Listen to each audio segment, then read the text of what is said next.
অনন্ত আশীষ প্রেমময়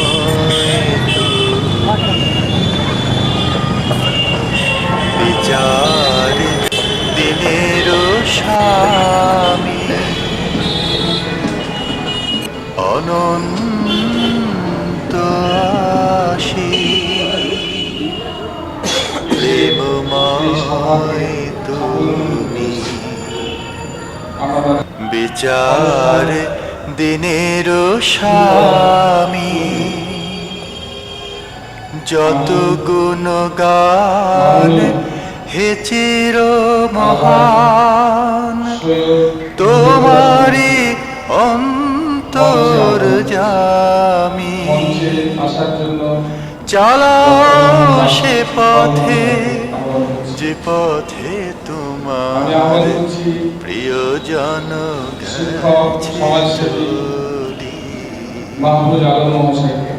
অনন্ত প্রেমময় তুমি বিচার দিনের স্বামী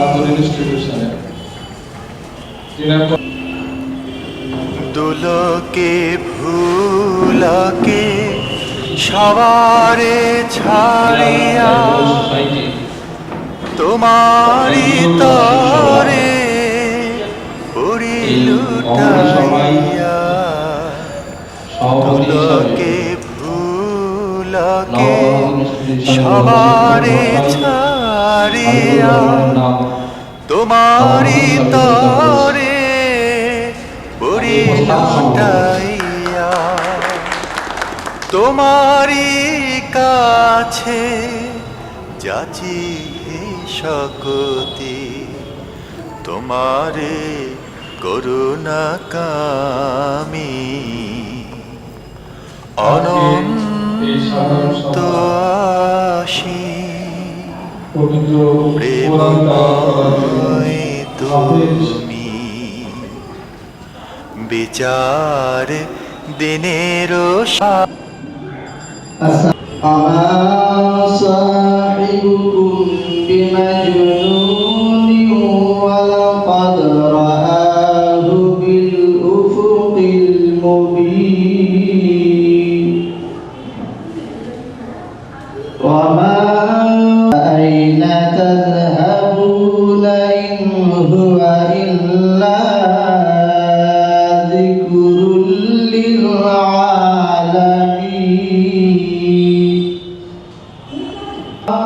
رب العالمين صدق الله العظيم যে পথে তোমার প্রিয়জন গেছে চলি যে পথে তোমার চিরভিশাপ যে পথে ভ্রান্তি চিরপরিতাপ যে পথে তোমার চিরভিশাপ যে পথে ভ্রান্তি চিরপরিতাপ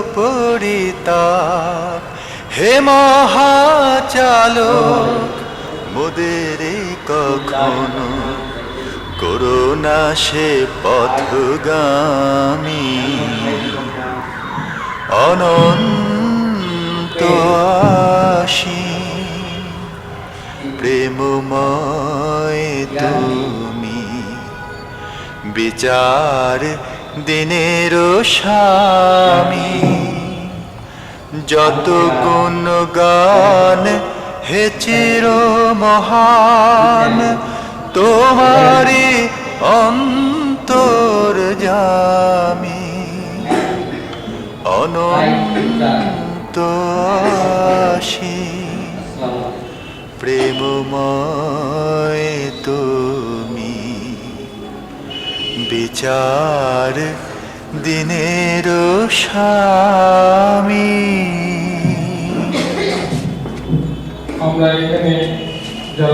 হয়েছি তারা সকলেই জানেন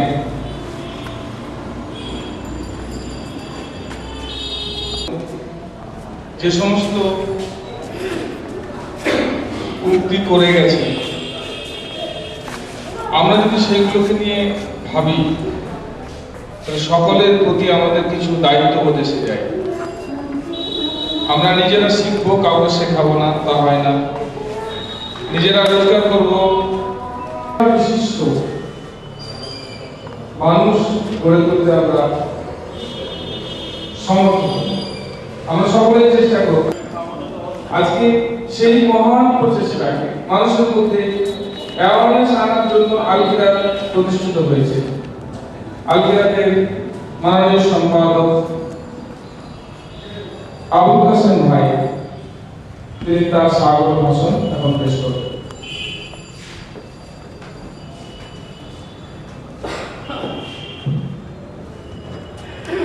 আসসালামু আলাইকুম ওয়া রাহমাতুল্লাহি ওয়া বারাকাতুহু।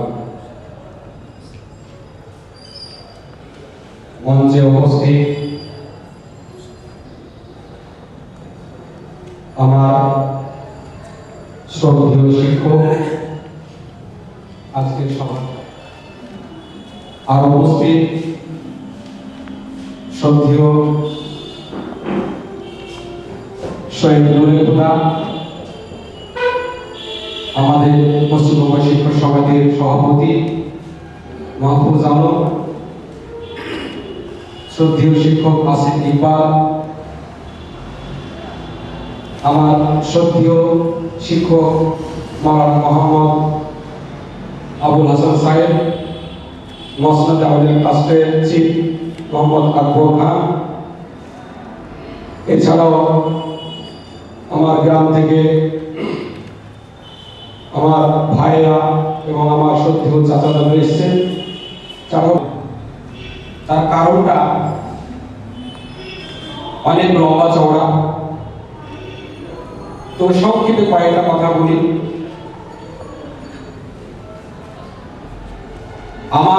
আমাকে যারা গ্রামের মানুষ বা লালিত পালিত হয়েছে, মসজিদে থেকেছি, মানুষের দাঁড়ে দাঁড়িয়ে জাকাতের টাকা ফেতরার টাকা চেয়ে চেয়ে পড়েছি,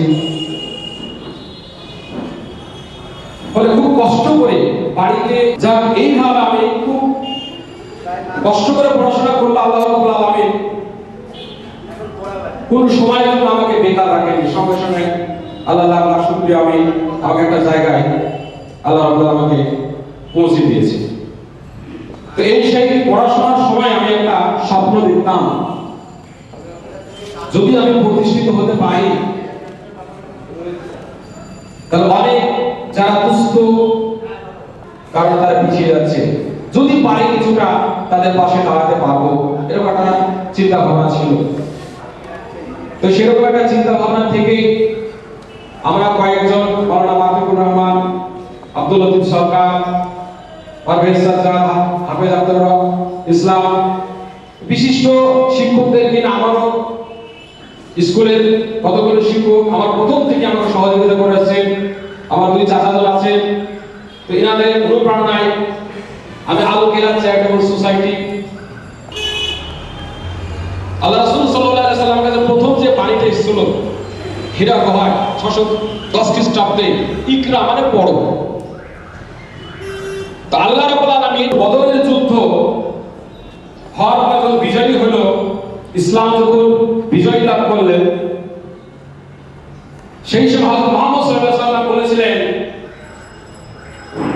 বন্দীদেরকে যে 10 জন মুসলমানকে শিক্ষিত করো, এটাই তোমাদের মুক্তি পথ। বিশেষ করে মুসলিম সমাজের কি পিছিয়ে যাওয়ার প্রতি প্রধান কারণ আমার মনে হয় এক হচ্ছে শিক্ষা, আর দুই হচ্ছে দরিদ্র।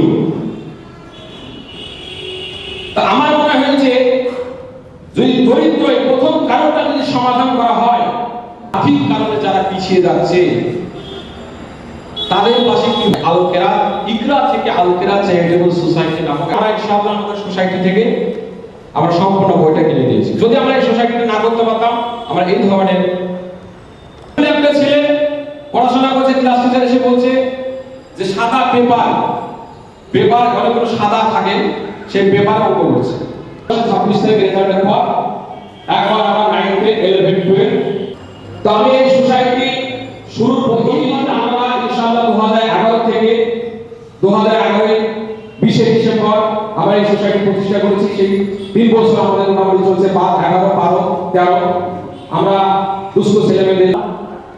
তো আমরা গত অর্থবর্ষে 12-13 বর্ষে যে আমরা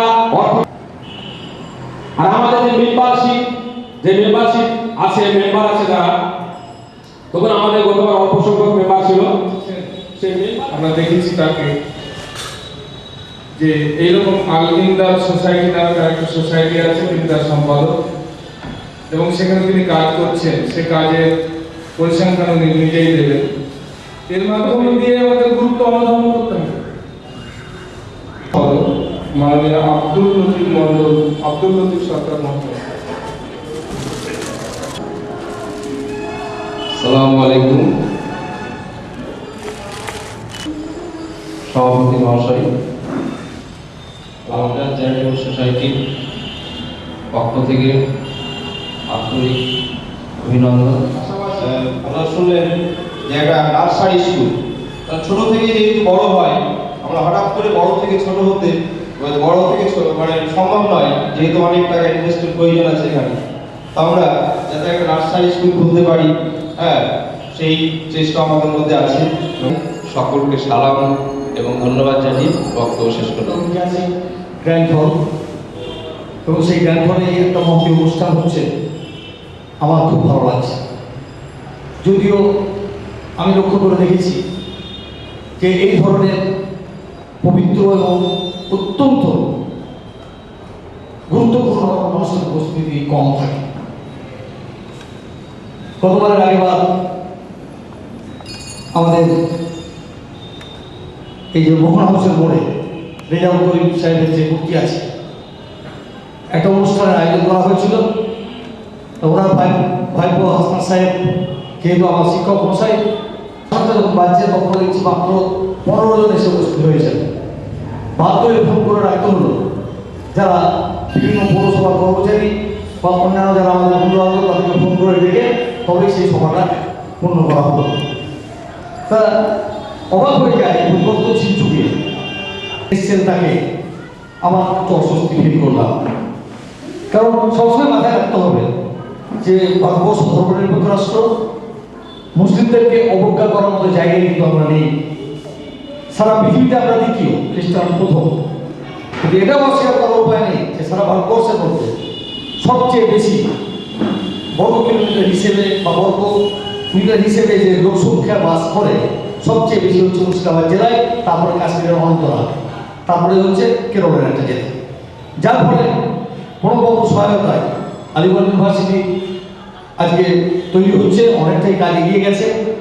আমাদের সারায়ণ বিশ্বাস সাহেবের নাম দেখলাম, ওনাদের বাড়িতেই এখন ভাড়া নিয়ে আমাদের ওখানে ক্লাস চলছে। কিন্তু যে মন্তব্যটা করলেন আমার কিন্তু একটু অস্বস্তি ফিল করছিলাম। আমি প্রতিবাদ করেছি যে আপনি এই ধরনের কথা বলছেন, যেটা শুধু মুসলিমদেরই তা নয়, এখানে প্রত্যেকটা ধর্মের যাদের যোগ্যতা আছে তারা পড়াশোনা করতে পারে। আমি শুধু তাদেরকে বললাম যে এখন যারা ছাত্রছাত্রী সেখানে আছে, আপনারা গিয়ে এবার খোঁজ নিয়ে আসুন। এর নামে মুসলিম ইউনিভার্সিটি, কারণ স্যার সৈয়দ আহমেদের উদ্যোগে যে আলিগড় ইউনিভার্সিটি তৈরি হয়েছিল তার নামানুসারে তাকে সম্মান দিয়ে এটা করা হয়েছে। কিন্তু সর্বধর্মের প্রত্যেকেই সেখানে করতে পারে। কিন্তু একটা বাজে গুজব কিন্তু এই ধরনের প্রচার করেছে, যেটা আমি বলতে হবে মনে করবেন না রাজনীতি লোক বলে বলতে হচ্ছে। অভিজিৎ মুখার্জি ইলেকশনে আমার প্রণববাবুর ছেলে যখন দাঁড়ালেন উপনির্বাচনে, আমার দায়িত্ব ছিল ছুটি বিধানসভা, এখানে সারায়ণ বিশ্বাস সাহেবের বাড়ি, ইমানি বিশ্বাস ওর ভাই আমাদের এমএলএ। তা সেখানে গিয়ে কোনো একটা রাজনৈতিক দল এমনভাবে আলিগড় ইউনিভার্সিটি সম্বন্ধে বক্তব্য রাখলো যে স্বাভাবিকভাবেই সেখানে যদি মাথা গরম কোনো ব্যক্তি থাকে তাহলে সঙ্গে সঙ্গে মারামারি আরম্ভ হবে। এই ধরনের প্রচার দেখেছি। আমি আপনাদের কাছে একটা অনুরোধ করব যে আপনারা বিশিষ্ট ব্যক্তিত্ব কিন্তু মুসলিম সমাজে, আমরা নই কিন্তু, কারণ আমরা অন্যান্য অনেক কিছুতে, কিন্তু পাশাপাশি এটাও তো খুব দুঃখের যে আজকে ভাবুন তো যে সিরিয়াতে কী চলছে, আজকে ভাবুন তো ইরাকে কী চলছে, আজকে ভাবুন তো বাংলাদেশে কী চলছে। সেদিন একটা কাগজে নিউজ দেখলাম, তাদের খারাপ লাগলো আমার যদিও ধর্মনিরপেক্ষ রাষ্ট্র, এখানে ওদের মতো মিলিটারিরা দখল করবে না ভারতবর্ষে ক্ষমতা, কিন্তু পরিষ্কার ভাষায় সেখানে উল্লেখ করেছে একটা খবরের কাগজে যে ওখানে নাকি সংখ্যালঘু সম্প্রদায়রা অত্যাচারিত হচ্ছে। দ্যাট মিনস ওখানে কিন্তু হিন্দুরা সংখ্যালঘু, আমরা যেমন মুসলিমরা সংখ্যালঘু ভারতবর্ষে। আমি সঙ্গে সঙ্গে আমার এক আত্মীয় ঢাকাতে ফোন করলাম যে কি ব্যাপার এখানে, বলছে না আন্দোলন যারা করছে আমাদের মধ্যে তো কিছু নেই। যেমন কাশ্মীরে দু একটা জায়গায় কিছু একটা গন্ডগোল হচ্ছে, এমন প্রচার হয়ে যাচ্ছে কাশ্মীরে নাকি রোজই গন্ডগোল চলছে, রোজই মানুষ মারা যাচ্ছে প্রচুর। এই গুজবগুলো থেকে আমাকে বিরত থাকতে হবে, যেটা আমি নিজে দেখেছি।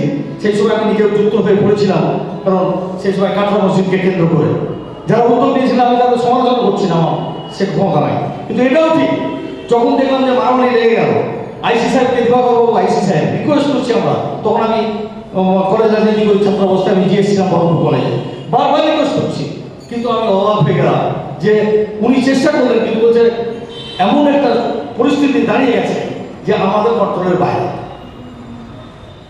আমরা কন্ট্রোলের বাইরে গেল, বলছে কাশিম বাজার থেকে মিছিল ঢুকে গেছে।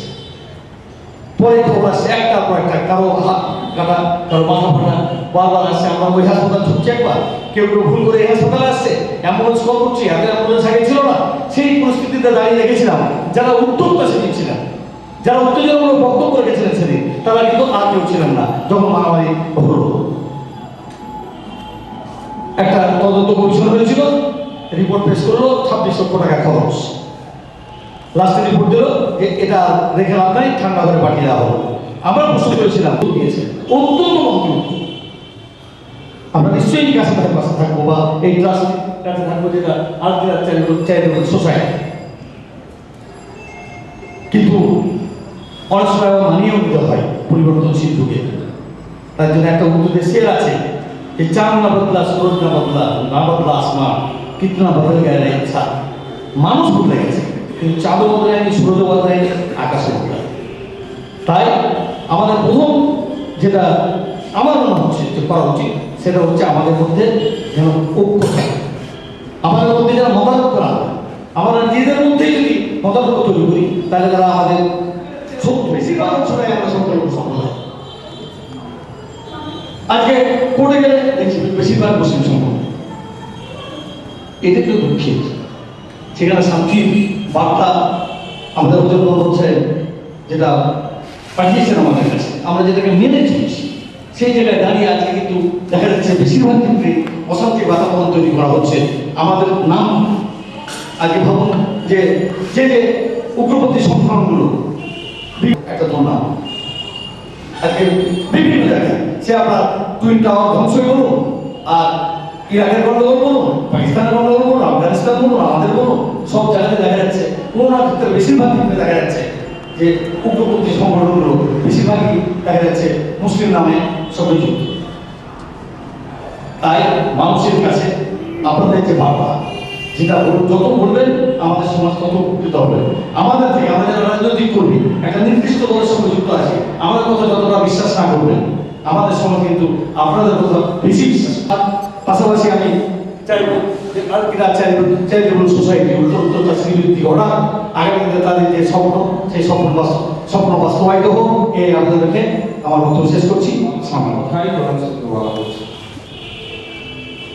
কাজে আমরা যারা এখানে উপস্থিত আছি সবাই শিক্ষিত, মার্জিত, রুচি সম্পন্ন। আমরা সবাই ভাগ করে নেব আমাদের সমাজে পিছিয়ে পড়া, সমাজে যাদের মধ্যে চেতনা নেই, এরকম ব্যক্তিবর্গের মধ্যে ইসলামিক চেতনাকে ছড়িয়ে দেওয়ার জন্য আজকে আমাদের মধ্যে আহ্বান করছি সোসাইটির উন্নয়ন। সঞ্চালক সাহেব, জমিরুল সাহেব, শ্রদ্ধেয় আলহাজ নুরুল সাহেব, ভাতৃপদে আশিক আর ইসলামিয়া, দুটো শব্দ। আশরাফুল মাখলুকাতের মধ্যে ইনসান সৃষ্টি সবচেয়ে উত্তম। তাই বলছে তুমি প্রকৃতি মুসলমান তখনই হবে যখন তুমি শিক্ষাকে প্রতিষ্ঠিত করো।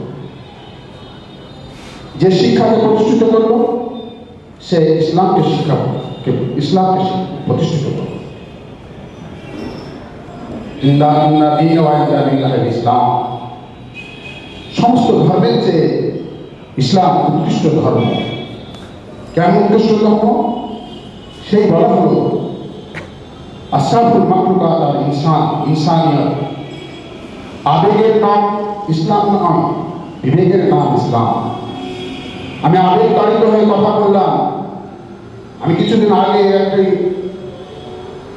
টিভি চ্যানেলে দেখছিলাম, বাবরি মসজিদের সম্পর্কে একটা কথা বলা হচ্ছিল।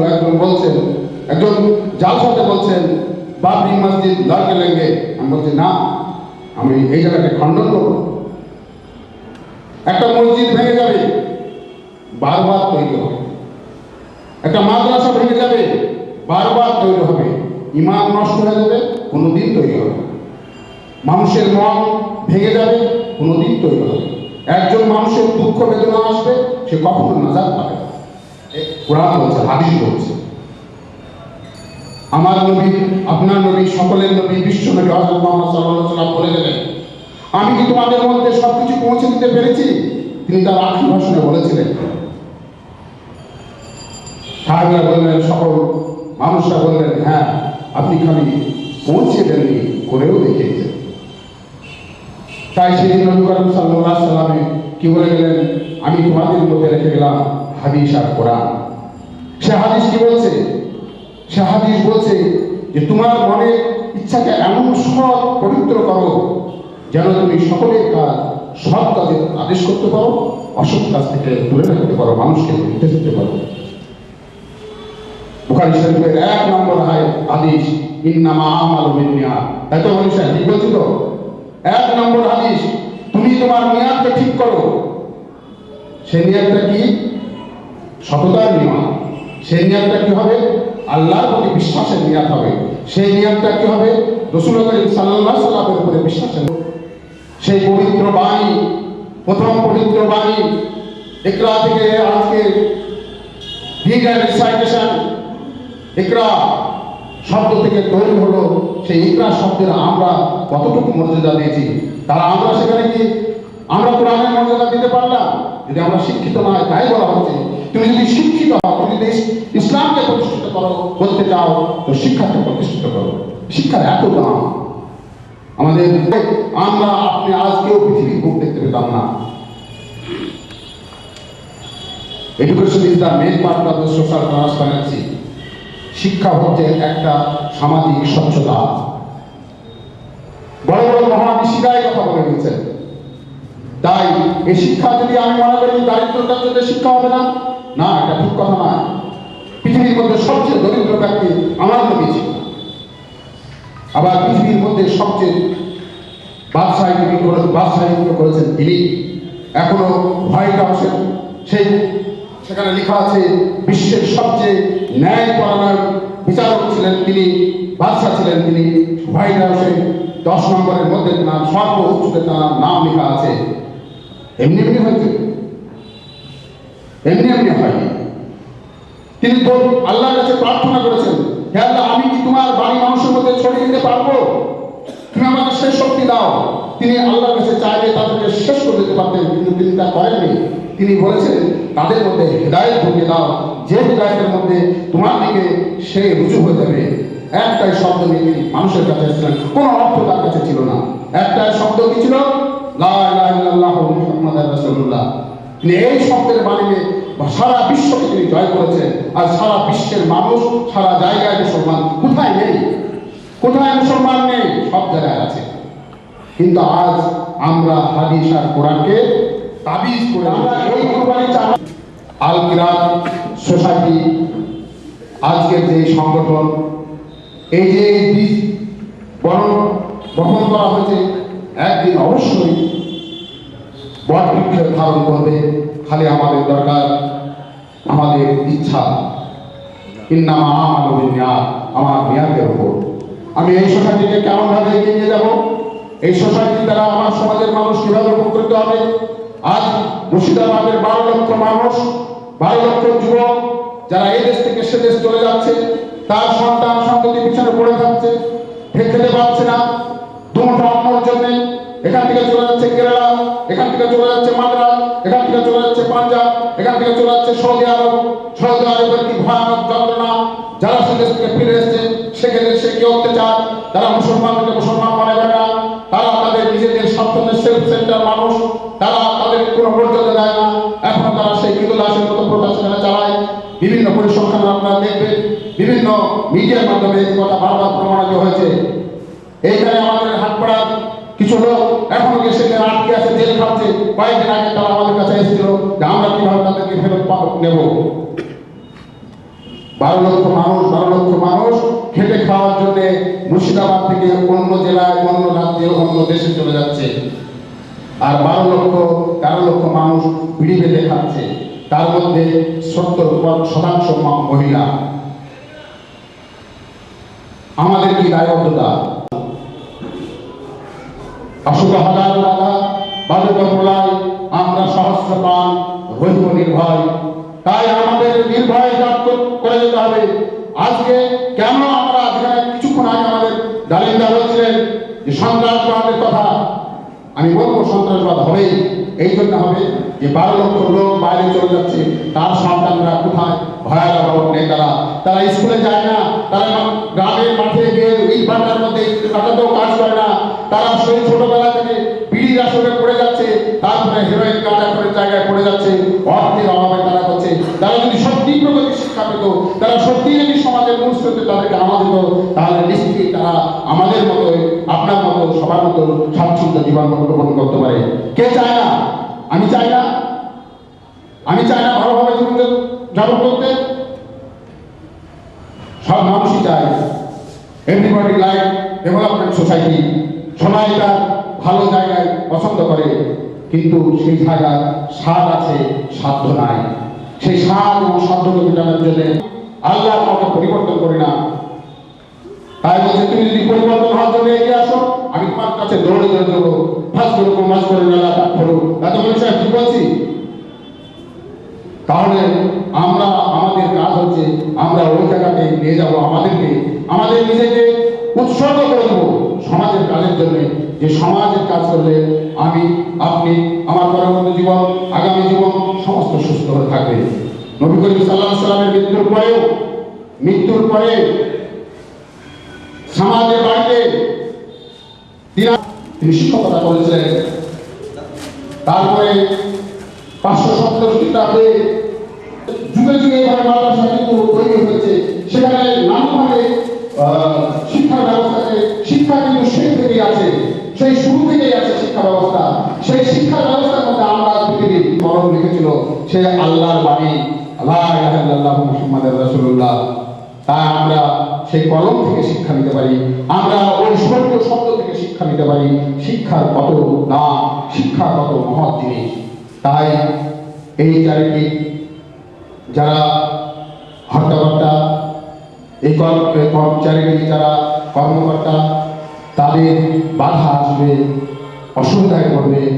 আমরা যদি আমাদের কাজটাকে সুষ্ঠুভাবে করতে পারি, আমি যদি ঠিক ওই কোরবানির কোটি কোটি টাকা যদি 9-6-10 টাকা বলছে, আল্লাহ আমাদের নিশ্চয়ই সহায়ক হবে। আমি যদি সত্যকে গ্রহণ করি, তা আমি কুফরের মধ্যে পড়ে যাব। সত্যকে যে গ্রহণ করি, সেই কুফরির মধ্যে পড়ে যাবে। তাই আমাদের সত্যতা তখনই উদ্ঘাটন হবে, এই কোরআনের সেই সত্যটাকে তখনই উদ্ঘাটন করতে পারবো, তখনই যখনই আমি মানুষের সম্মানিত হবে, আমি আমার কাজটা সঠিক করেছি বলে মনে হবে। তাই এই বহু মানুষ দারিদ্রতাকে উপেক্ষা করে কত মানুষ যারা জীবনে প্রতিষ্ঠিত হচ্ছে, তারা কিন্তু বহু ধনাঢ্য ব্যক্তি ছিল না। 2-1 কিছু মানুষ বাদ দিলে যদি আমি ধরি, কাজী নজরুল ইসলাম, স্বামী বিবেকানন্দ, তাদের কিন্তু ধন ছিল না, তাদের বড় ছিল চিত্ত, তাদের মন বড় ছিল। তারা তাই আজকে জয় করে নিতে পেরেছে। দারিদ্রতা মানুষের চেষ্টাকে বিফল হতে দেয় না। দারিদ্রতা হয়তো ক্ষুধার জন্য। আলাইকুম ওয়া রাহমাতুল্লাহি আলহামদুলিল্লাহ রাব্বিল আলামিন। ধন্যবাদ গোলাম নবী সরকার মহাশয়কে তার মূল্যবান বক্তব্যের জন্য। এই সোসাইটির একটা সবচেয়ে বড় লক্ষ্য শিক্ষা প্রসার ঘটানো, এবং শিক্ষা যাতে প্রসার ঘটে সেই বিষয়ে ব্যবস্থাপনা করা। বিগত কয়েক বছর ধরে এদের যা সাধ্য, সেই সাধ্য অনুপাতে এরা যে সমস্ত কাজ করেছে তা অত্যন্ত প্রশংসনীয়। কোনো একটা কাজ করতে গেলে, কোনো একটা প্রজেক্ট করতে গেলে প্রথম দরকার হয় অর্থের। এই অর্থের সংস্থান যদি ঠিকঠাক না থাকে তাহলে কোনো প্রজেক্ট করা যাবে না এবং সেইভাবে সেই উদ্দেশ্যটাকে সাফল্য করা যাবে না। করতে গেলে আর্থিক বুনিয়াদটা শক্ত হওয়া দরকার। সেটা সামান্য মাত্র এই চাঁদার উপরে সেটা সম্ভব হবে না। আজ এখানে সবচেয়ে একটা বড় প্লাস পয়েন্ট, এই সোসাইটির সঙ্গে অনেক শিক্ষক যুক্ত আছে। তাদেরকে একটা ইয়ারলি ইনকাম ট্যাক্স দিতে হয়। সেই ইনকাম ট্যাক্সের একটা অংশ যদি সোসাইটিকে তারা দেন তাহলে ইনকাম ট্যাক্স থেকে ছাড় পাওয়া যাবে, কিন্তু এখন দিলে সেটা হবে কেন হবে না? তারও একটা আইন আছে, 80G সার্টিফিকেট একটা পাওয়া দরকার। যদি এই সোসাইটি সে 80G সার্টিফিকেটটা করাতে পারে, আমার মনে হয় অনেক সমাজসেবী মানুষ আছে, অনেক সেইটা করা। সেটা তো একদিন দুদিনে হবে না, ধীরে ধীরে পদক্ষেপ নিতে হবে। আমি এই সোসাইটিকে বলবো সেই বিষয়ে পদক্ষেপ নেওয়ার জন্য, এবং এই বিষয়ে আমার যতটুকু জানা আছে আমি তাদেরকে সহযোগিতা করব। এই কথাই বলছি। ল্যান্ড, তারপরে অর্থ। আমাদের একটা সংস্থা আছে, সম্ভবত সেটা খুব তাড়াতাড়ি আমরা সলভ করতে পারবো ইনশাল্লাহ। ল্যান্ডের বিষয়টা আমি যতটুকু পারি ততটুকু এটা আশা করি বাড়বে, আগামী দিনে আরো বৃদ্ধি পাবে। আমি এই কামনা করে সবাইকে ধন্যবাদ জানিয়ে, সালাম জানিয়ে আমি আমার সংক্ষিপ্ত বক্তব্য শেষ করলাম। খোদা হাফেজ। একটা সংস্থা চালাতে গেলে কিছু অর্থের দরকার হয়, অর্থ ছাড়া কিছু হয় না। সত্যি কথা, আমরা যারা এখানে উপস্থিত আছি এরকম ধরনের মানুষ সমাজে অনেক আছে। আর কোরআনে 82 টাইমস আমার যত জানা 82 বার জাকাতের কথা বলা হয়েছে, জাকাত দিতে বলা হয়েছে। এবং এই জাকাত যেভাবে নবী করিম সাল্লাল্লাহু আলাইহি সাল্লাম দেওয়ার জন্য আমাদের উপদেশ দিয়েছেন, নির্দেশ দিয়েছেন, দুধ হয়ে যাবে। শুধু তাই না, কোরআন শরীফে এও গ্যারান্টি দেওয়া হয়েছে। সূরা রোম 30 আয়াত, সেখানে বলা হচ্ছে তোমরা আল্লাহর সন্তুষ্টির জন্য জাকাত স্বরূপ যাহা দান করো। এই আয়াতটা দিকে লক্ষ্য কমে বলে মনে হয় না, কোরআন শরীফের কথা, কারো কথা নয়, আল্লাহর কথা। এই দান করলে দান ইনশাআল্লাহ, সেই দান আমাদের সঞ্চিত, আমাদের যে বাইরে যে ধন আছে সংস্থা চালাচ্ছেন এই ধরনের সংস্থা চালাচ্ছেন। সকলে সদ্য ব্যক্তি, সদ্য ভাই যারা সম্মুখে উপস্থিত আছেন, সকলকেই আর একবার আন্তরিক শুভেচ্ছা জানাচ্ছি। আমাদেরকে আল্লাহ তাআলা এখানে উপস্থিত করেছেন, তার জন্য প্রথমে তার কাছে আমরা কৃতজ্ঞতা জ্ঞাপন করে বলি আলহামদুলিল্লাহ। আল্লাহ দয়া ছাড়া কিছু সম্ভব নয়। আজকে এই যে অনুষ্ঠানটা খুব ভালো লক্ষ্য। আমার পূর্বে অনেক বক্তব্য যেটা আমরা শুনলাম, যা বক্তারা বলে গেল যে আমরা সত্যিকারই খুব কলঙ্কিত জেলার অধিবাসী। সারা ভারতের মানচিত্রে সংখ্যালঘু অধ্যুষিত মুর্শিদাবাদ জেলা সমস্ত দিক থেকে পিছিয়ে। এই পিছিয়ে থাকার সত্যি সত্যি সত্যি মন বড় কষ্ট পায়। জানি না জীবদ্দশায় আমাদের এই বদনামটা ঘুরবে কিনা, শুনে যেতে পারবো না। তবে একটা লক্ষণ দেখতে পাচ্ছি, এটা খুব আশাবাদী। আমি হয়তো শুনবো একদিন এই বদনাম বুঝে গেছে। যেভাবে বিভিন্নভাবে আজকে আমাদের সমাজে বিভিন্নভাবে যে জাগরণের সারা একটা এসেছে।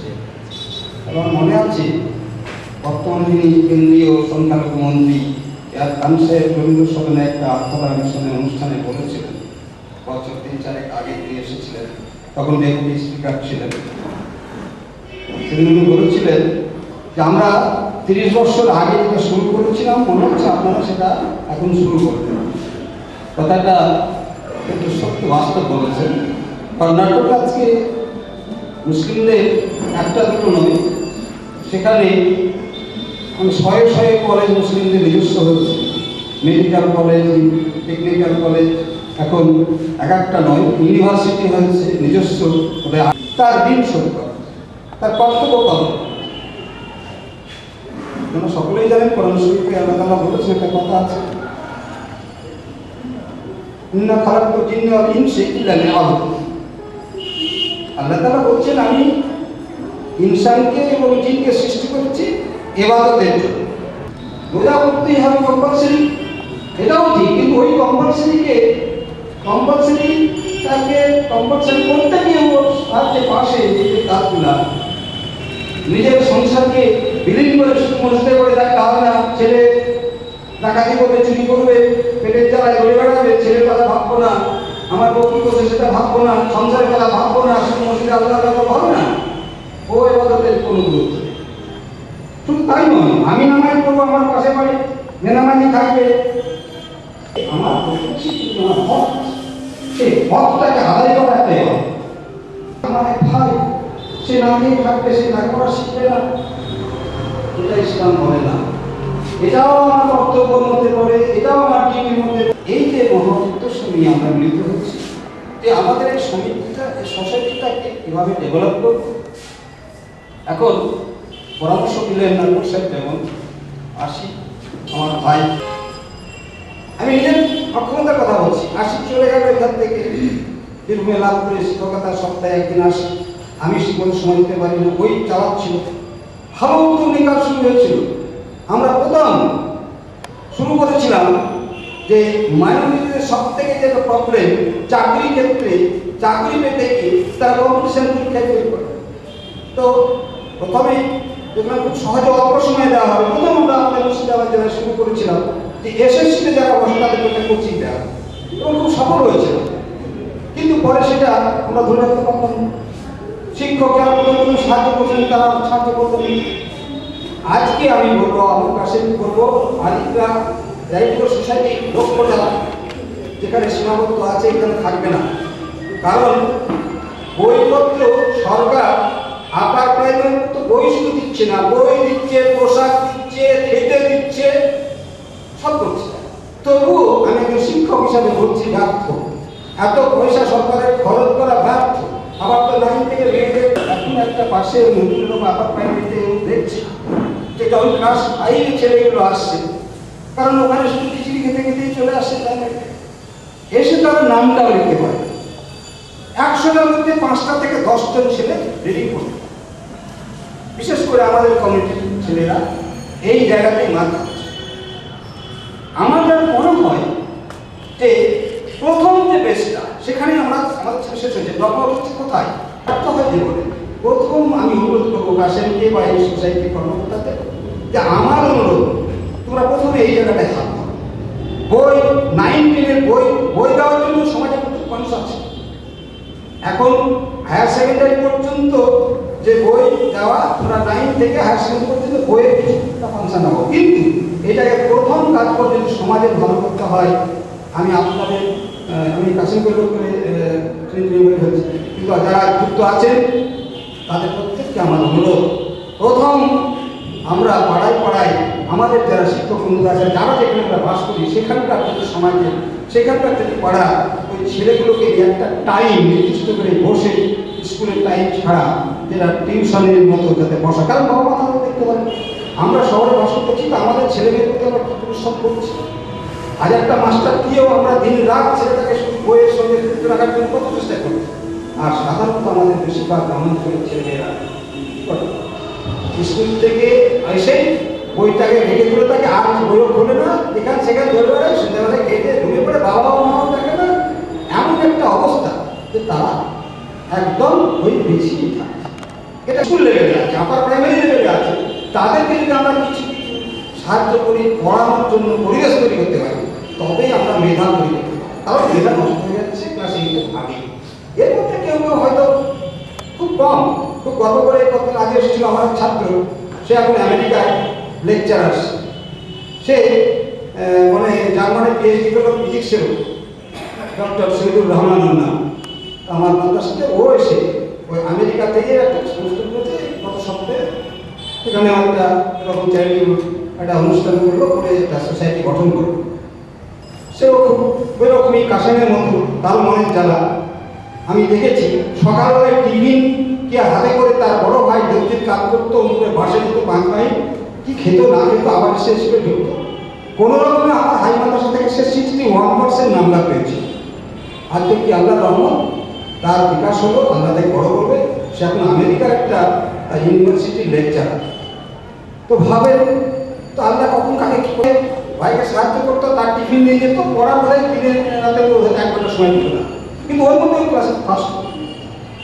কিন্তু আমাদের সব ছেলেদের মধ্যে ওকে বললাম যে ফার্স্ট বয় আমার, সেখানে সেই সময় একমাত্র সাথে পরীক্ষাতে 61 নাম্বার পেয়েছিল ফার্স্ট। তো এই ছেলেগুলো মেধা থাকে, সেই মেধাগুলো হারিয়ে যাচ্ছে খুব ছোটবেলায়।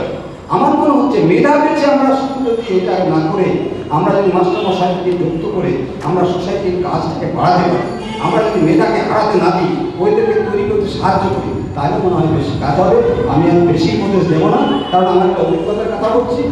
আর যেটা বললেন সত্যিকারই আকবর ভাই, আমিও ইকবালকে বলেছিলাম আমাদের আশীর্বাদ করতে, আমাকে ও গাল দেয়, আমি ওকে গাল দিই, আমরা পারলাম না। আমি আরও 1000 প্যাকেট সময় দেখি ওই যেটা ফরেন রেজিস্ট্রেশন অ্যাক্টের কথা বললেন, যাতে অনেক শিক্ষক সত্যিকার আমাদের ট্যাক্স বাঁচাতে গিয়ে অনেকে আমরা বছরে দেখা যায় 8,000 10,000 আমরা বলবো। এটা খুব কঠিন নয়, কমিশনারকে লিখে টিকে যেভাবে অভিজ্ঞতা নেবে ওটা করলে পরে শিক্ষকদের মধ্যে থেকে যদি ফান্ডটাকে কালেকশন করা যায় সব থেকে সফল। আর তার আগে আমাদের ওই গোলাম নবী ভাই বলছিল যে 100 কোটি টাকার চামড়া বিক্রি হয়, সত্যিকারই কথা। একদিন আজকে রাষ্ট্রপতি এসেছেন আমাদের প্রণববাবুতে, আমাদের একটা অনুষ্ঠানে ছিলাম, তখন আমার মনে আছে সংখ্যালঘু দপ্তরে আন্দোলনের মন্ত্রী তখন এই 500 কোটি থেকে 1000 কোটি টাকা কেন্দ্রের সংখ্যালঘুদের বাজেট করেছে। তো আমি বললাম তার 2 দিন আগে বলে খুব ওটা প্রচার হচ্ছে এবং সবাই ধন্যবাদ দিচ্ছে। তো আপনি আমার পাশে বলেছিলেন, আমি সুযোগ পেয়েছি।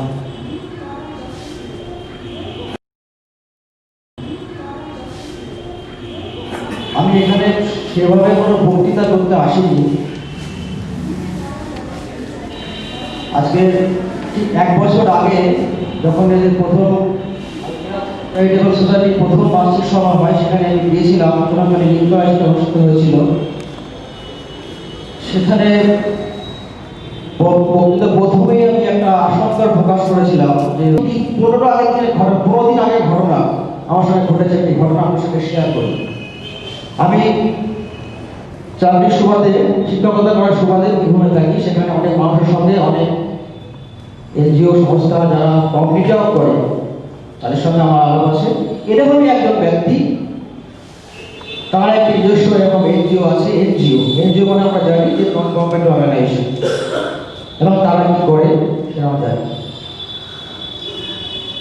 তো সে আমাকে বলছে যে আমি একটা সরকারি একটা ভালো একটা প্রজেক্ট পেয়েছি, যেখান থেকে কম্পিউটার শিক্ষা দেওয়া হবে। অনেক পয়সা হয়েছে, অনেক পয়সা পেয়েছি, গ্র্যান্ট পেয়েছি। বলি যে তুই তো খুব ভালো, অনেক পয়সা। তো আমাকে উত্তর দিল, হ্যাঁ এনজিও মানে তো নিজের জন্য অর্গানাইজেশন, এনজিও নিজের জন্য অর্গানাইজেশন। একটি চিন্তা করে দেখুন, একটি এনজিও কর্তা সে আমাকে উত্তর দিচ্ছে যে এনজিও মানে নিজের জন্য অর্গানাইজেশন, সে কমিউনিটি ওয়ার্ক করতে এসছে। তাকে আমরা সমাজে একজন ভালো মানুষ বলে দেখছি। এই হচ্ছে ঠিক সাধারণ রিপোর্টের পরে কিছু রাতারাতি এনজিওর অবস্থা। আমি সবাইকে কিছু মনে করবেন না, এটা সবার জন্য নয়। বয়সের কথা বলছি, আমি বহরমপুরবাসী হিসাবে এখানে অন্তত 25 বছর থেকে আছি। সেখানে আমার অনেক বন্ধু বা ফ্রেন্ড সার্কেল আছে বা আরো অনেক পরিচিতি আছে, তাদেরকে দেখে অনেক সময় মনে হয়েছে যে একটা স্কুল টিচার, এসএসসি থেকে একটা স্কুল টিচার পেলেই যেন আমাদের সব কিছু সহায়তা আমরা পেয়ে গেছি, এবং একটা বৃহৎ অংশ অর্থ ইনকামের জন্য টিউশনির ব্যবসায় মেতে আছে। তাদের মধ্যে আমি বিন্দুমাত্র কমিউনিটি ওয়ার্ক, সোশ্যাল ওয়ার্ক লক্ষ্য করি না, এটা আমি জোর করে বলতে পারি। শুধু এই রোগটা, এই সংক্রমণটা শুধু আমাদের জেলায় নয়, পশ্চিমবঙ্গে আমার সর্বত্রই কম বেশি ছড়িয়ে আছে। এবং আপনি খোঁজ খবর নিয়ে দেখবেন আপনার আশেপাশে যখন কি আছে, যারা অত্যন্ত দরিদ্র ফ্যামিলি থেকে উঠে এসেছে, তারা খুব কষ্টের মধ্যে লেখাপড়া শিখেছে, কিন্তু যেন একটু কোনো একটা যেন পেয়ে তারা সব কিছু স্যাটিসফাইড হয়ে গেছে যে আমরা এইখানে এই অনুষ্ঠানে আসা 2 ঘন্টা সময় নষ্ট করা যাচ্ছে, আমার মনে হয় দুটো টিউশনি পড়ালে আমার দুটো বেশি পয়সা হবে, অনেক বেশি আমার সফল লাভ করবো। ডিএড কলেজ আছে, আমি সেই সংগ্রহ করে সেটাকে বিভিন্ন নেটওয়ার্কের মাধ্যমে সংগ্রহ করে সেটাকে পাওয়ার পয়েন্ট স্লাইডে করে সেটা আমরা মানুষের মধ্যে যাবো এবং ছাত্রদের মধ্যে যাবো, দেখাবো তোমরা যদি কেউ ডিএড করতে চাও কোথায়, কিভাবে, কোন জায়গায় কতগুলো কোর্স আছে, কখন প্রয়োজন হবে, কত টাকা খরচা হবে, সেইগুলো তাদের সামনে তুলে ধরা। এগুলো আমরা করছি এবং এই সব কাজগুলো স্ন্যাপ থেকে আমরা করি, snap social network for assistance to people. আমি কাসেম ভাইকে বলবো যে আপনি এই ধরনের কোনো অনুষ্ঠান আমার মনে হয় যে শহরাঞ্চল থেকে গ্রামাঞ্চলে যদি করেন, অ্যাওয়ারনেস এই ধরনের ক্যাম্প, সেখানে আমি কথা দিচ্ছি, আমি তাদের সঙ্গে কথা বলেছি, এই ধরনের ক্যাম্প করলে আমরা সেখানে নিজেরা যাবো, আমাদের নিজের মেটেরিয়ালস নিয়ে, এবং সেখানকার ছাত্রদেরকে আপনি আনবেন, আমরা তাদেরকে অ্যাওয়ারনেস ক্যাম্পে আমরা অংশগ্রহণ করে তাদের মধ্যে মুখোশটা তুলে দেবো যে কত রকম আমরা শিক্ষা পেতে পারি। দায়িত্বটা জন্য আমাদের এডুকেশন পিছিয়ে থাকবে না, দায়িত্বটা করার কারণ নয়, আমাদের মূল যে লক্ষ্য সেটা হচ্ছে আমাদের এগিয়ে যেতে হবে, পয়সাটা কোনো কারণ হবে না। আমরা যদি আমাদের লক্ষ্যে যদি আমরা বিজয় থাকি, তাহলে কোনো বাধাই আমাদের কাছে বাধা হয়ে দাঁড়াবে না। এটা আমার মূল বক্তব্য, যে মানুষকে সচেতন করতে হবে শিক্ষার জন্য, শিক্ষার প্রসারের জন্য। যাই হোক, কাসেম ভাইয়ের প্রচেষ্টাকে আমি সাধুবাদ জানাই। আমি আশা করব এই পরবর্তীতে আরো মানুষ আসবে, তাদেরকে তিনি বোঝাতে পারবেন। যদি আমার পক্ষ থেকে, আমাদের কাছ থেকে কোনো রকম সহযোগিতা কাসেম ভাইয়ের প্রয়োজন হয়, অবশ্যই করবো এবং সরাসরি নিজে গিয়ে করবো, সেটা কথা দিচ্ছি। এই বলে আমার সংক্ষিপ্ত বক্তব্য শেষ করছি। আমরা আগে আপনাদেরকে বলেছিলাম যে আলকিরাতকে যেভাবে পারবেন সমৃদ্ধ করার চেষ্টা করবেন, দোয়া করবেন। আলকিরাত মূল্যবান প্রতিটি মুহূর্তে আমরা পরিবর্তিত হতে চলেছি। এই পরিবর্তন আমাদের বাহ্যিক, এই পরিবর্তন আন্তরিক, এই পরিবর্তন আভ্যন্তরীণ। এই পরিবর্তনের কথা হুজুর পাক সাল্লাল্লাহু আলাইহি ওয়াসাল্লাম বলেছেন। বলতে গিয়ে আমরা কোথায় আমার মনে পড়ে যায় যে আলকিরাত, এই যে সোসাইটিটা তৈরি করা হয়েছে, আলকিরাত চ্যারিটেবল সোসাইটি, 3টে অক্ষর বিশ্লেষণ করতে গেলে অনেক সময় লেগে যায়। এই 3 শব্দটার সঙ্গে আমাদের হুজুর পাক সাল্লাল্লাহু আলাইহি ওয়াসাল্লাম কিন্তু অনেক কিছু ওতপ্রোতভাবে জড়িতভাবে ব্যাখ্যা করে গেছেন। একটি সংক্ষিপ্ত সাথে বলে যায়, একবার কম্পিটিশন হয়েছিল, বলেছিল হুজুর পাক সাল্লাল্লাহু আলাইহি ওয়াসাল্লামকে বলা হয়েছিল তুমি জাদু পাও। তুমি 3টে অক্ষরের মধ্যে, উনি বলেছিলেন যে 3টে অক্ষরের মধ্যে কম্পিটিশন করে দেখানো হবে যে আমি জাদুঘর নয়, আল্লাহ ওই আমার কাছে আসে, আমি মানুষের কাছে পাঠাই। ইকরা বিসমি রাব্বিকাল লাযী খালাক, এই প্রথম 3টি এখানে চলে এসেছিল। ওই 3 আয়াতের একটা সূরা নাযিল হয়েছিল, আপনারা প্রত্যেকে জানেন, ইন্না আতাইনাকাল কাউসার। তো 3 অক্ষর নিয়ে আলকিরাত চ্যারিটেবল সোসাইটি সৃষ্টি হয়েছে। এই চ্যারিটেবল সোসাইটিকে আমি স্বাগত জানাই। এই চ্যারিটেবল সোসাইটির মহান উদ্দেশ্য এডুকেশন, মোরালাইজেশন অ্যান্ড ডেডিকেশন ইনি সৃষ্টি করেছেন। এরপরে যাদেরকে আমরা আমাদের সভাপতি এই মজলিসের সভাপতি আমার ছোট ভাই নওয়াব ভাইয়ের হেডমাস্টার মশাই বসে আছেন। যা হোক, আমি বেশি কিছু বলছি না, দুটো কথা। আরবিতে আমার কথা আছে, আল-ইলমু বিত-তালিম। শিক্ষা, বিদ্যা অর্জিত হয় শিক্ষার মাধ্যমে। আরো কথা আছে যে আত-তালিম আল-ইলমু বিত-তালিম লা ইয়াতারাক্কা কওম ইল্লা বিত-তালিম। আকরাম সাল্লাল্লাহু আলাইহি সাল্লাম বিনা পবিত্র জবান থেকে বললেন, লাইসা বিকারিন, আমি পড়তে জানি না। তার মানে এই নয় তিনি কিছু জানেন না, তবুও তেনার উপাধি উম্মি বলা হয়। তিনি পৃথিবীর কোনো মানুষের কাছে, শিক্ষকের কাছে পাঠ নেননি, তবুও তিনি জ্ঞান ভাণ্ডার অনেক দূরে ওনাকে নিয়ে গেছে। আমরা মাঝে মাঝে আলোচনা করে দিই, তার মধ্যে একটা চেষ্টা ছিল, আগ্রহ ছিল। কাশেম, আজকে আবুল কাশেম যে তাকে দেখছি, সেও সেই দুষ্ট ঘরের ছেলে বলেই তো আজকে বুঝতে শিখেছে যে কেমন করে আমাদের দুষ্ট ঘরের ছেলেগুলোকে একটু সহায়তা করে, সাহায্য করে একটা জায়গায় নিয়ে যেতে পারে। রাসূল আকরাম সাল্লাল্লাহু আলাইহি সাল্লামকে আল্লাহ পাক এতিম করেছিলেন। কেন এতিম করেছিলেন? যে তুমি ওই দুঃখীদের কথা বুঝবে, দুঃখের কথা তুমি জানবে, ওদের ফকির হয়ে থাকো, পৃথিবীতে ফকির হয়ে যাও, তাহলে তোমার পরকাল মঙ্গল হবে। তো আমরা সবাই ওই ধরনের মানুষ। আমরা আজকে হয়েছে হয়তো শিক্ষক, সেই জন্যে এই সোসাইটির খুব মূল্যবান জায়গা। আমি একটা মুস্তাফা হোসেন একটা পত্রিকা পড়ছিলাম, পত্রিকাটার নাম হচ্ছে গতি।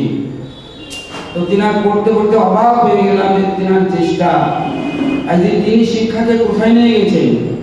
যে শিক্ষা এমন একটা জায়গায় নিয়ে গিয়ে আমাদের ঘরে অনেক ছেলেরা দেখছি ভালো ভালো জায়গায় পৌঁছে, ডাক্তার, ইঞ্জিনিয়ার, তিনার অনেক প্রচেষ্টায় তিনি পৌঁছে দিয়েছেন অনেক জায়গায়। তো কে বলতে পারে যে আজকে ছোট্ট একটা সোসাইটি অতদূর যাবে না? আমাদের প্রাণ থাকতে হবে, চেষ্টা থাকতে হবে। আল্লাহ পাক আমাদেরকে সাহায্য সহমত থাকার তৌফিক দান করুন। আমরা যেন সবাই একটা যুবক তার প্রেরণার পিছনে আমরা কিছু সাহায্য করতে পারি। তবে আমি শেষ করছি। আসসালামু আলাইকুম ওয়া রাহমাতুল্লাহ। ধন্যবাদ।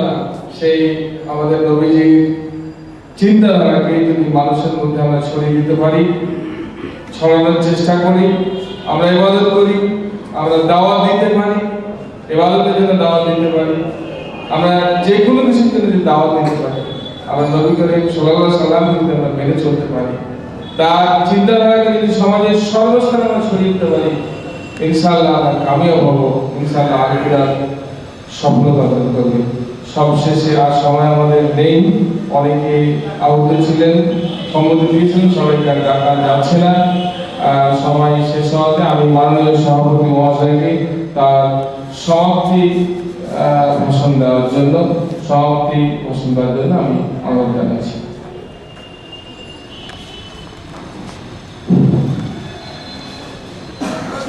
আসসালামু আলাইকুম। বিসমিল্লাহির রহমানির রহিম।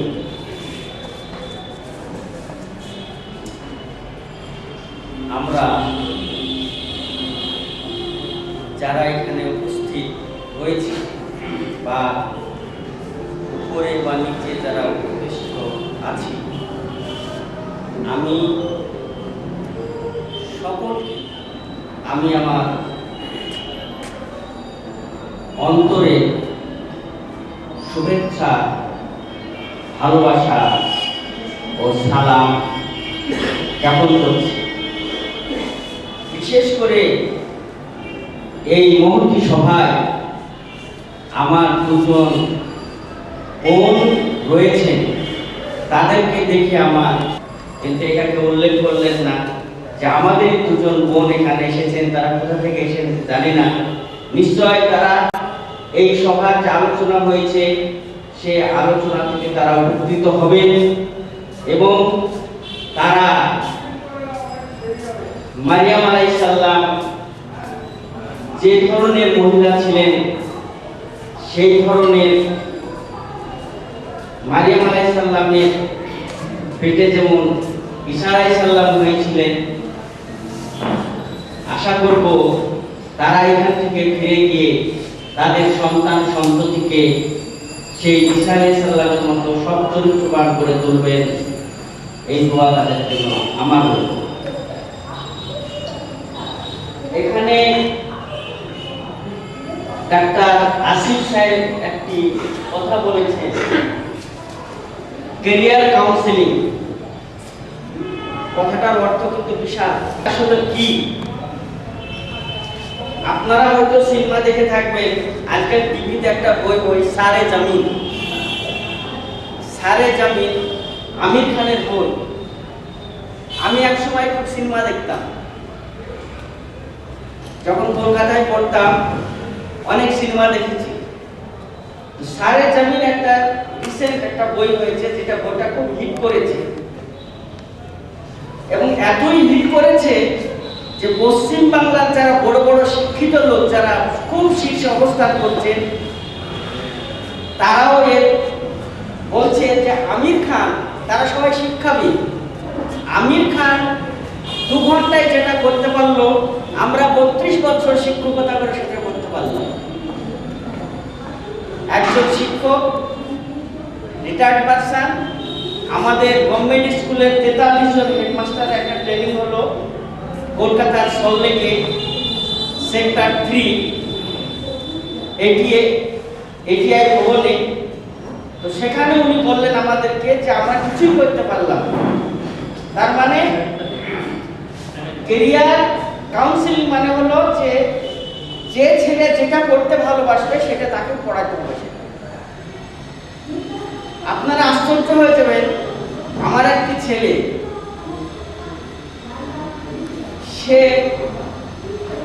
ও ছোটবেলা থেকেই নাচ করতো, এটা আমি জানতাম না।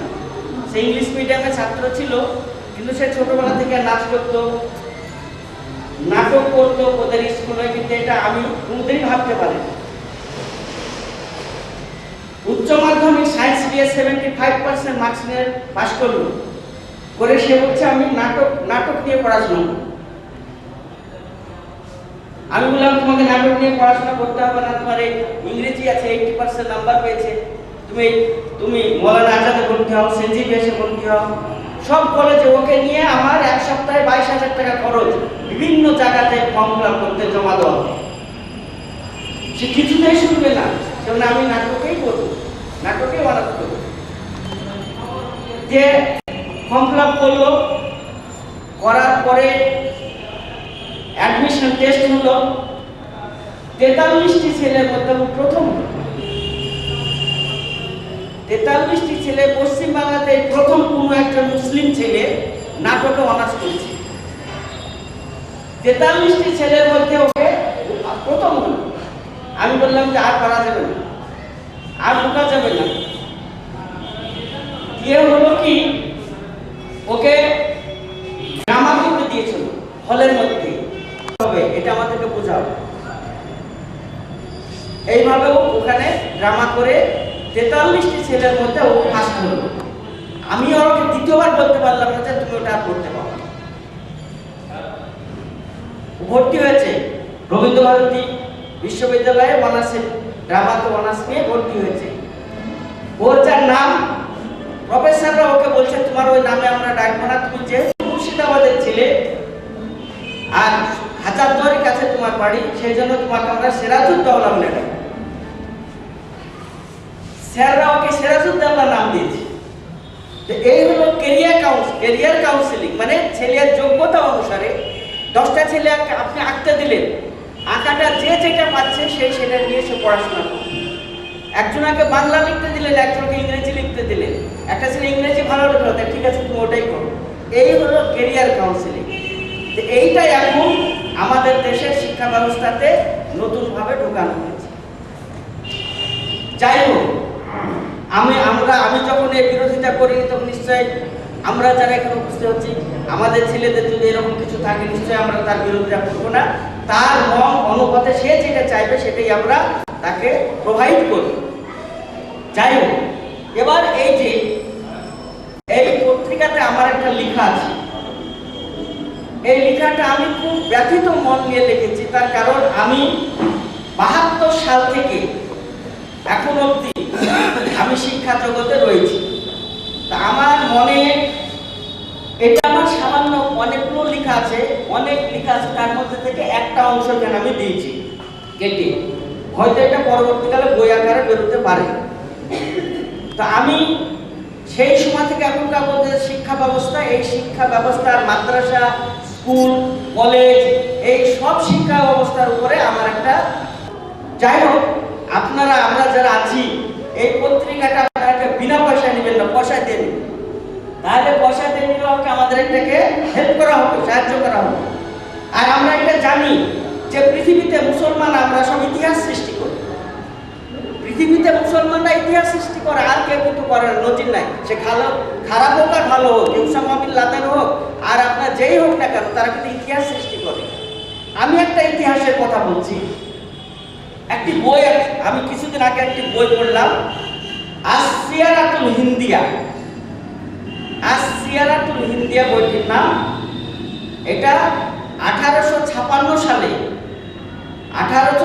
সালে বইটি লেখা হয়েছিল সিপাহী বিদ্রোহকে সামনে রেখে। বইটি লিখেছিলেন আরবিতে, ভারতেরই লোক। সেই ভদ্রলোকের বাড়ি আপনার উত্তরপ্রদেশের অযোধ্যার কাছে একটি গ্রাম আছে খৈরাবাদ, সেই খৈরাবাদে উনার বাড়ি। এবং আশ্চর্য ব্যাপার যে উনি মাওলানা মানুষ, তার নাম হলো, তাকে বলা হয় মাওলানা ফজলে হক খৈরাবাদী, মাওলানার অবদান। তিনি ভারতবর্ষের স্বাধীনতার কথা উনি প্রচার করেছিলেন একটা সময়। সেই মাওলানা সাহেব প্রচার করেছিলেন যে হিন্দু সম্প্রদায় যদি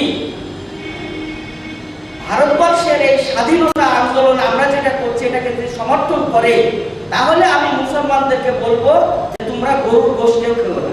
শুনেছেন কথাটা? বুঝছেন আপনারা? কেউ শুনেননি কথাটা। মৌলানা সাহেব 1856-57 সালে বলেছিলেন দিল্লিতে যে হিন্দুদেরকে বলেছিলেন, আপনারা যদি আমাদের এই স্বাধীনতা আন্দোলনে যোগ দেন, তাহলে আমরা মুসলমানদেরকে অনুরোধ করবো যে তোমরা গরুর গোশ খাবা না, তার বিনিময়ে তোমরা এখানে আমাদের সঙ্গে এই স্বাধীনতার আন্দোলনে যোগদান করো। আরো তিনি বলেছিলেন, তিনি একটা ফৌজের মধ্যে একটা সংগঠন করেছিলেন তখন, যেটাকে আমরা সিপাহী বিদ্রোহ বলি। সেই সময়ে তিনি ব্রিটিশরা করেছিল কি, ওদের যে কার্তুজ তৈরি হতো তাতে কোথাও শুয়োরের চর্বি এবং কোথাও গরুর মাংস, এইসব মুসলমানদেরকে যেটা ব্যবহার করতে দেওয়া হতো সেটা তাতে ছিল শুয়োরের চর্বি। হিন্দু ফৌজদেরকে যেটা ব্যবহার করতে দেওয়া হতো তাতে দেওয়া হতো আপনার গরুর চর্বি। এই দিয়ে তারা ওটা মৌলানা সাহেবরা কি করে জানতে পারে যে এটা প্রচার করেছিলেন, তারপরে এই কথাগুলো বলেছিলেন। তারপরে সেই মৌলানা সাহেবকে ইংরেজরা আন্দামানে নির্বাসন করে, ওখানে চলে যান। সেখানে তারপর অনেক অত্যাচার করা হয়। তিনি কি করেছিলেন? সেখানে বসে বসে তিনি ওখানে বসেছিলেন না, সেখানে যে মুসলমানগুলো মারা যেত আর যে কাপড় থাকতো সেই কাপড়গুলোকে নিয়ে রাখতেন এবং তাতে ওখানে তিনি কয়লা দিয়ে ওই সাদা ক্ষুদ্র ক্ষুদ্র অংশ পিস পিস কাপড়ের উপরে তিনি লিখতেন সমস্ত ইতিহাস, স্বাধীনতার ইতিহাস ওখানে ওই কয়লা দিয়ে লিখেছিলেন। লিখে ওটাকে রেখে দিয়েছিলেন। দিয়ে তার নিকটবর্তী তার কাছের একজন লোককে বলেছিলেন যে ভাই, আমার পুত্র যদি কোনোদিন এখানে আসে, আমি যদি মারা যায়, তাহলে এই পুটলিটা ওকে, আমার সেই ছেলেকে তুমি দিয়ে দিই। ইতিমধ্যে জেলার যে বড় অফিসার, সে একটি স্বপ্ন দেখেছে এবং সেই স্বপ্নের ব্যাখ্যা সে মৌলানা সাহেবের কাছে করতে গেছে। মৌলানা সাহেব তাকে স্বপ্নের ব্যাখ্যা করে দিয়েছেন। সে ফজলে হক খৈরাবাদী, তার কিন্তু সে মিলে গেছে। তখন উনি ব্রিটিশ কাউন্সিলে চিঠি লেখেন যে এই ভদ্রলোককে ছেড়ে দেওয়ার জন্য, এবং তিনি তার ছেলেদেরকে ডাকেন যে তোমরা এটা নিয়ে ব্রিটিশ কাউন্সিলে যেয়ে তোমার বাবার জন্য আমি লিখে দিচ্ছি, তুমি ওখানে কথাগুলো তোলো, তাই তাকে জেলখানা থেকে মুক্তির জন্য। ওখানে কবুল হয়ে গেল, জানাজা ওখানে ওকে মুক্তি দেওয়ার অর্ডারও হয়ে গেল। তার ছেলে সেই অর্ডার নিয়ে আসছে, আন্দামানে গিয়েছে, গিয়ে দেখছে একটা জানাজা যাচ্ছে। তো জিজ্ঞাসা করছে যে এটা কার জানাজা, তো মৌলানা ফজলুল হক খয়রাবাদী। তখন ছেলেটা পরিচয় দিল যে আমি ওনার ছেলে, যে সেও জানাজা করে নজ পড়লো। তারপর সে কাপড়টা দিয়ে ওকে দিয়ে দিল যে এটা তোমার বাবা তোমাদেরকে দিয়ে গেছে। ওটা নিয়ে এসে দেখছে যে আরবিতে লেখা, ভারতবর্ষের একজন মৌলানা আরবিতে বই লিখেছে আপনার আন্দামানে। সেই বইটা পরবর্তীকালে আরবি তার বাংলা অনুবাদ করা হয়েছে, ইংরেজিতে করা হয়েছে। এই যে মুসলমানরা যে ইতিহাস সৃষ্টি করছে, একটা অনেক ইতিহাস, আমরা তো ইতিহাসের মধ্যে বসবাস করছি। তো আল চ্যারিটেবল এই যে সিরাতে মুস্তাকিম বা এই যে চ্যারিটেবল আমাদের সোসাইটি, এটা যে ইতিহাস ভবিষ্যতে তৈরি করবে না তার কোনো অর্থ নিশ্চয়ই আমরা আশা করব, সকলে মিলে চেষ্টা করব এটা আমাদের একটা ঐতিহাসিক পদক্ষেপ যারা তৈরি করতে পারি আমরা, সেই দিকে আমরা যত রকমের পারি আমরা এটাকে দাঁড় করাবার আমরা সকলেই চেষ্টা করব। এই অনুরোধ রেখে, আবেদন রেখে, এর শুভ কামনা করে, এর দীর্ঘজীবী হওয়ার জন্য আল্লাহর কাছে দোয়া রাখছি, এবং আল্লাহ নিশ্চয়ই এটাকে সফল করবেন। এই বলে আপনাদের সকলকে ধন্যবাদ জানিয়ে, ইসলামী অভিনন্দন জানিয়ে আমি এই সভার সমাপ্তি ঘোষণা করছি। আসসালামু আলাইকুম।